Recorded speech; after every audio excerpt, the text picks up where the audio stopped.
Hello, dear brothers and sisters. Welcome to Mother and Refuge of the End Times. Today, we would like to share with you a blog entry from the Spirit Daily website. This blog originally appeared on May 22nd of this year.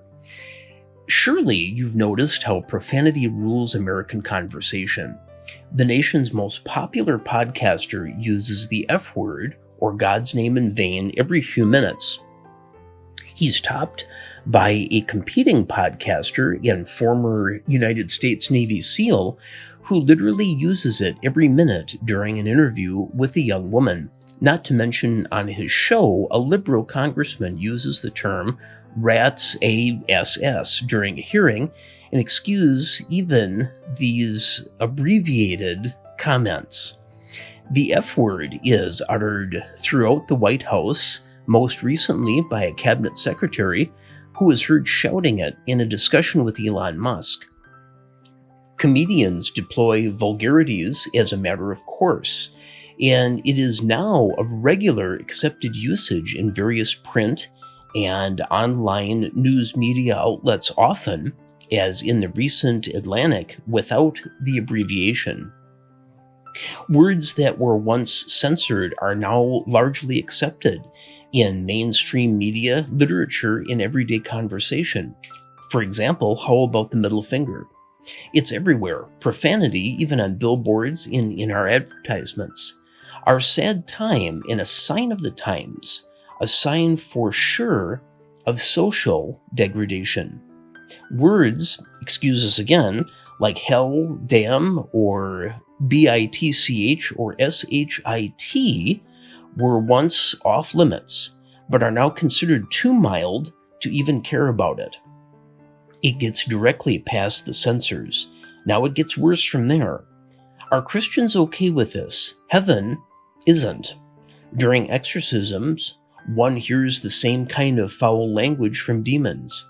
The Bible tells us without a doubt profanity is comparable to malice and slander, and it should never be repeated, and contradicts blessing, a principal act of Christ's followers.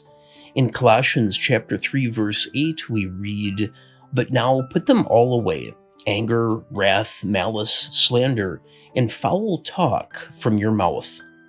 The Catechism doesn't explicitly list every vulgar word or swear term as a sin, but following the second commandment of the 10 Commandments, it majorly does condemn the misuse of God's name, which also means that of Jesus, and language that is disrespectful, abusive, or otherwise intended to scandalize others, and encourages purity of heart and modesty and expression, which includes speech. The Virgin Mary, whose very countenance is that of purity, has not given direct teachings on profane and vulgar language in the way scripture or formal church teachings might, but numerous Marian apparitions, especially approved or widely regarded ones, have strongly warned against impure, irreverent, or blasphemous speech. Here are notable instances and themes. The first example is taken from Our Lady of La Salette in France in 1846. The Virgin Mary lamented, in quote, "Those who drive the carts cannot speak without putting the name of my son in the middle. These are the two things which make the arm of my son so heavy." Now this refers to blasphemy and working on Sundays, which she said were causing divine punishment. She emphasized how grievously God is offended when people use his name in vain or in other vulgar contexts. The second example is from Our Lady of Fatima in Portugal in 1917. Though she didn't mention profanity directly in this apparition, the Virgin called for reparation for sins, especially against God and the Immaculate Heart. Blasphemy, irreverence, and careless use of holy things, including language, are to be commonly understood to be included in these sins. Lucia, who is the primary seer, later described the Virgin's call for the faithful to stop offending God, which many theologians interpret to include profanity, swearing, and blasphemous speech.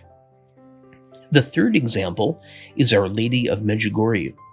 In messages attributed to the Virgin Mary, there have been frequent calls for purity of heart and of speech. For example, "Dear children, let your speech be prayer. Let everything you do and say be guided by love." Please stay and join us for the prayers and intentions of the ceasement of profane language and prayer for people who are caught in this sin. Hello, dear brothers and sisters. Welcome back to Mother in Refuge of the End Times. We are excited to announce that Mother in Refuge will be collaborating with John Leap's ministry to present a once-in-a-lifetime event. We introduce the Exorcism and Deliverance Conference titled Shielding the Children of God. This 2-day event, which culminates in a live worldwide exorcism, will be providentially held on the feast days of St. Benedict and St. Veronica on July 11th and 12th, 2025, held live in New Jersey or online via live stream, with 3 powerful exorcists presenting, as well as an ex-satanic wizard, Zachary King, and more great speakers. We are thrilled to welcome our keynote speaker, Cardinal Simoni, Chief of the Catholic Exorcism, known as the Living Martyr.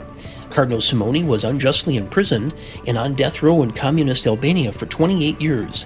Now, he is an active universal exorcist and teacher exorcist. He is described by Pope Francis as the exorcist of exorcists. We also welcome Monsignor John Esseff, spiritual son of Padre Pio, and previous spiritual director of Mother Teresa and the Missionaries of Charity. Purchase your conference tickets now for 20% off using coupon code Mother in Refuge. Register now on website www.johnleaps.com or scan this QR code for more details. Don't miss out on this powerful spiritual event. Be strengthened, be restored, and be cleansed.